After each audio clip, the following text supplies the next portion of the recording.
Before we begin, we publish new content every day, so be sure to subscribe to our channel and ring the bell to get notified about our latest videos.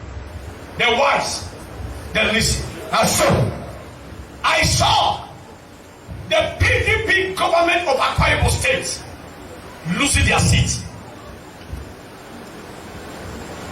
I see another party taking over the seat of Akwa Ibom as governor. And the Lord said I should send this message straight to this young man they call Senator Albert Bassey Akbar, not to be afraid.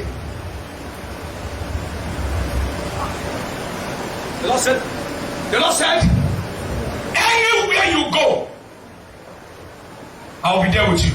Yes. It is time for God to change the old narrative in Nigeria. If you read that, say that amen well.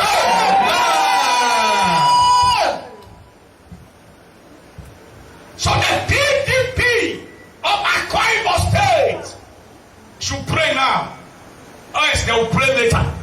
Because I see power leaving PDP to another party.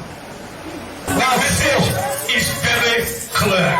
The voice of the people is the voice.